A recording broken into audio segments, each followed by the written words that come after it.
And now an interesting phenomenon has begun to trend in Israel after first being recorded further west. Despite high unemployment in the wake of the pandemic, the number of workers quitting their jobs in Israel is likewise reaching record levels. With me to help uncover the reasons for this great resignation is consumer behavior expert Professor Vili Abraham. Vili, thank you so much for being with us again. What is causing this mass resignation? Is it burnout or maybe just jobs elsewhere, remote working? Well, if you look at numbers, first of all, about 23% of all unemployed individuals today have left their jobs. The gap between the academics and non-academics, those who have digital skills and don't have digital skills, has narrowed in the last few years. And this happens more among the unskilled workers, older individuals, and low-wage earners. And I think that they're looking for other ways to make money, to bring home bread and butter. Because I think that today, if you look at the Israeli gig economy, which is an emerging economy, there are a lot of things you can do, and you can certainly make the minimum wage that you would be making if you work as a cashier or you work in the storage room. So I think all of these people are just looking for alternatives. And today, first of all, you can also be self-employed. And if you make up to 100,000 shekels a year, you'd be exempt from paying VAT. And it makes life much easier. So you can be a freelance digital marketer. You can be a consultant. There are so many things you can do today, being self-employed. All right. So how big of a drain is this on the economy, though, to have 20% of the unemployed choosing to be unemployed? Well, they're choosing to be unemployed, but I think that eventually they'll be finding jobs. On the other hand, if you look at what the government is doing to try to lure in people into the high-tech sector, which is suffering from a great shortage.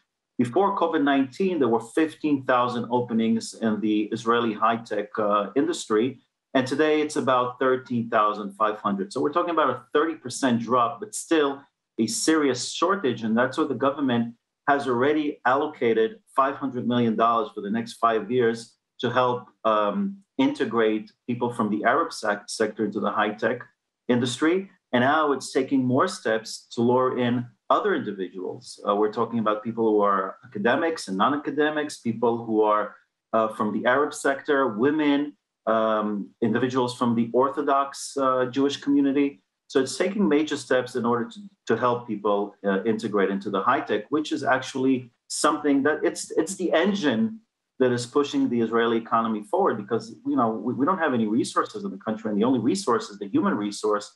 And working in the high-tech industry is something that can bring you forward as far as economic prosperity for yourself and for the general economy. All right. So bouncing back to something that you said earlier about the workforce maybe just holding out a little bit for a better opportunity. The younger generation is said to care a little bit more about what they do and not just how much they make. But what's the cutoff at which point that maybe switches to being a false statement? And will this trend help the economy or damage it? Are there increased creativity and pursuit of passions, or maybe just laziness and people wanting to take a short break? Well, if you look at Israel, unfortunately, we're one of the least productive economies in the world. And I think that if people will be pursuing their dreams, do things that they really like, I think this will only increase productivity and will only boost the economy. Regarding the younger generation, if we're talking about millennials, if you're talking about the Z generation, yes, they will not work in any company. They will only work in companies that fit their worldviews, their values. And they will not compromise. And I think that today, because of so many opportunities, even if just to work as a freelancer, they just wait and, to pursue an opportunity that comes up and fits their goals. Is this sort of trend of people waiting for, the best opportunity to come around or something that inspires them most? I think of economies evolving based on consumer behaviors and consumer demands, but it sounds like Israel's economy might actually shift based on employment and employee demands. Is that accurate? Is that something that we could see happening? No, I don't think so. Look, the gig economy is something that is prevalent in all the Western world. There are a lot of people who are self-employed. I don't think this is something that we should be concerned about. I think most people still want to work in a place and get their paycheck every month and have a guaranteed salary. And if they can do something on the side, then it's always welcome.